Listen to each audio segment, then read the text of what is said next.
अस्सलाम वालेकुम दोस्तों, मैं मतलब प्रवास और आप देख रहे हैं परदेश टीवी। आज के व्लॉग में मैं आपके काफ़ी सारे सवालों के जवाब देने वाला हूं, जो आप वीडियो देखते हैं और नीचे कमेंट करते हैं और सवाल पूछते हैं। तो आज उनके सवालों के जवाब मैं आपको देने वाला हूं। काफ़ी सारे दोस्त कमेंट्स करते हैं और मैं जवाब नहीं दे पाता। उसकी वजह ये है कि मैं मसरूफ़ ज़्यादा होता हूँ गाड़ी चलाने में, गाड़ी का लोड ढूंढने में, गाड़ी अनलोड करने में, ऐसे करके मसरूफियात काफ़ी ज़्यादा है। तो आपके सवालों का जवाब नहीं दे पाता, वीडियो नहीं बना पाता।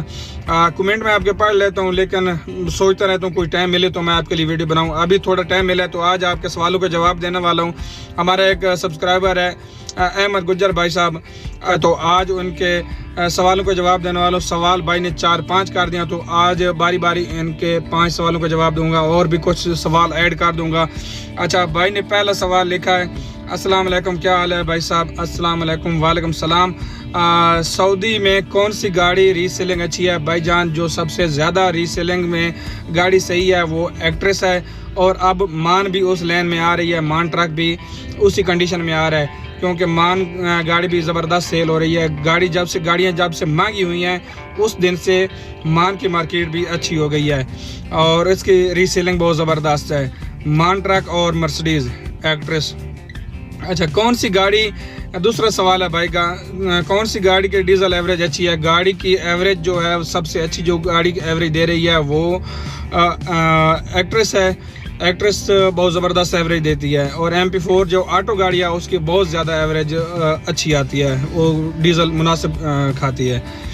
अच्छा, तीसरा सवाल भाई का है, कौन सी गाड़ी का स्पेयर पार्ट सस्ता और हर जगह से मिल जाता है? भाईजान, जो सबसे सस्ता और हर जगह से मिलने वाला स्पेयर पार्ट है वो एक्ट्रेस मर्सिडीज़ गाड़ी का हर जगह से तकरीबन स्पेयर पार्ट मिल जाता है। किसी भी जगह से आप पूछेंगे तो आपको मिल जाएगा। इस गाड़ी का स्पेयर पार्ट सस्ता भी है और हर जगह से मिल भी जाता है। भाईजान ने चौथा सवाल किया, 20 साल पुरानी गाड़ी बंद हो रही है, उनका इस्तेमाल और फास्ट नहीं बनती, इसकी क्या हकीकत है? इसकी हकीकत भाईजान ये है कि अगर आपकी गाड़ी की नंबर प्लेट पहले से नीली है तो आपकी फास्ट बनती रहेगी, इस्तेमाल बनता रहेगा।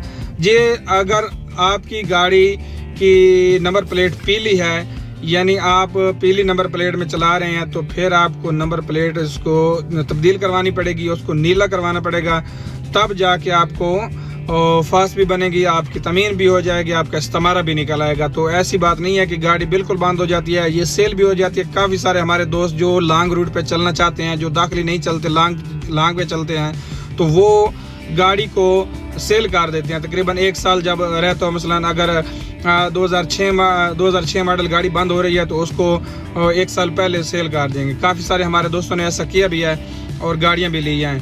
तो इसका नंबर प्लेट तब्दील करके अगर खुद चलानी है आपने गाड़ी, आपको गाड़ी पसंद है, गाड़ी सही है, इसकी कंडीशन अच्छी है, इंजन वगैरह उसका अच्छा है, तो फिर आप कोशिश करें कि उसकी नंबर प्लेट नीली करवा लें। छोटे मुसस्से में डाल के उसको इस्तेमाल बन जाएगा और फास्ट भी हो जाएगा, सारा कुछ हो जाएगा, चलता है सारा कुछ।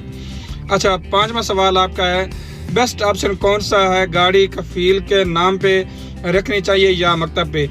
अगर आपके पास कोई कफील अच्छा है, आप उस पर मुतमिन है, आपके एतमाद वाला है, तो फिर आप कफील के नाम पे रखें। अगर ऐसा बंदा नहीं आपको मिल रहा, आप नए हैं, तो आप मारज के नाम पे भी रख सकते हैं, क्योंकि मारज कहीं जाने वाली नहीं है। जो मारज होती है, मकतब जो होता है, वो कहीं इधर उधर नहीं निकलता, क्योंकि वो लाखों करोड़ों का इन्वेस्ट कर चुके हैं, तो वो कहीं नहीं जाते। काफ़ी सारे हमारे दोस्त हैं जो अल-फरेज मारज के नाम पे गाड़ियाँ रखी हुई हैं और ये बहुत एतमाद वाले बंदे हैं। तो आप ये ऑप्शन भी चूज़ कर सकते हैं। बेहतर है आप कफील ऐसा ढूंढें जो आपको यानी आपका एतमाद वाला हो, क्योंकि मसले मसाइल भी कभी कभार बन जाते हैं तो कफील की ज़रूरत पड़ जाती है। और मारज वाले ऐसे अगर कफील हों या मारज के नाम पर गाड़ी खड़ी है तो फिर आप उनसे कोई उम्मीद ना रखें, क्योंकि वो आपके पीछे नहीं आएंगे। आपके हेल्प के लिए आपको ज़रूरत होगी तो वो आपके पीछे नहीं आएंगे।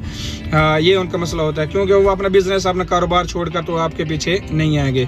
तो आपके 5 सवालों के जवाब हो गए। वकास जदोई भाई हैं, इन्होंने मैसेज किया है कि ट्रक का ड्राइविंग लाइसेंस लेने से पहले कार का ड्राइविंग लाइसेंस लेना होता है या बगैर कार सीखे और चलाए?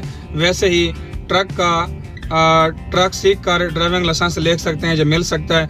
भाईजान अगर आपको ट्रक चलाना आता है आप ट्रक चला सकते हैं, या आप डायरेक्ट सीधा आप ट्रक पे जाना चाहते हैं तो आप बस यही करें कि ट्रक सीखें, सीख कर आप ट्रक का लाइसेंस बनवाएं और लाइसेंस लें। कार का ज़रूरी नहीं है। अगर आपने कार चलानी है तो आप कार का लाइसेंस ले सकते हैं। अगर आपने कार नहीं चलानी, अगर आपको कार चलाने में इतना इंटरेस्ट नहीं है, आप डायरेक्ट ट्राला चलाना चाहते हैं या आप ट्राला सीखना चाहते हैं तो आप ट्राला सीखें, सीख कर आप डायरेक्ट ट्राले का लाइसेंस ले सकते हैं। इसमें कोई मामलात नहीं है कि आप ज़रूरी है कि कार सीखें, कार सीख कर फिर कार चलाएं, या ये ऐसा कोई बात नहीं है। अच्छा, मैंने एक वीडियो बनाई थी जिसमें मैंने रिवर्स करने का तरीका बताया था। उसके नीचे भाई ने कमेंट्स किया था, भाईजान इतना मुश्किल तरीका बताने की क्या ज़रूरत है, रिवर्स करते हुए जो साइड ट्राले की बाहर नज़र आ रही है उस तरफ स्टीयरिंग काटें, गाड़ी सीधी हो जाएगी। भाई की बात बिल्कुल सही है, लेकिन ये बात उस ड्राइवर को समझ आएगी जो पुराना बंदा होगा, जो तकरीबन 6-7 महीने लगा चुका होगा। जिस तरीके से मैंने आपको रिवर्स करने का तरीका बताया था उस तरीके के हिसाब से नया बंदा भी जो है वो इसको समझ सकता है और इसके ऊपर अमल करके वो अपनी गाड़ी रिवर्स करना सीख सकता है।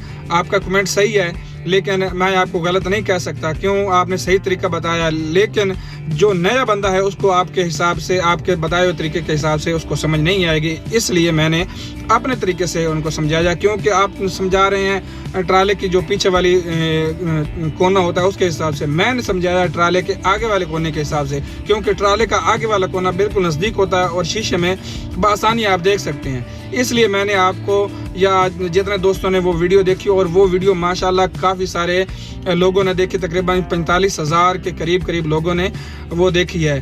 तो उम्मीद करता हूँ आपको इस बात की समझ आ गई होगी। जिन दोस्तों ने ये वो वीडियो देखी है और काफ़ी सारे दोस्तों ने अच्छे कमेंट्स में किया है, इसलिए मैं आपकी बात से इत्तफाक करता हूँ, लेकिन नए बंदे के हिसाब से मैं वो बात आपकी नहीं मानूंगा, क्यों कि उनको मैंने सिखाया अपने हिसाब से।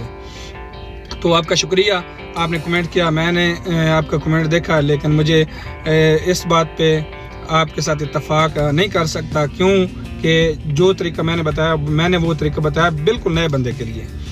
तो उम्मीद करता हूँ आपको ये वीडियो पसंद आई होगी। अगर पसंद आई है तो मेरे इस चैनल को सब्सक्राइब कर दें, लाइक कर दें, शेयर कर दें, बेल के आइकन को ऑल पे कर दें, ताकि मेरी हर आने वाली वीडियो आप तक बर वक्त पहुँच सके। इंशाल्लाह जल्द मिलेंगे किसी नई वीडियो के साथ, नए टॉपिक के साथ। तब तक अपना ख्याल रखिएगा। गुड बाय, अल्लाह हाफिज़।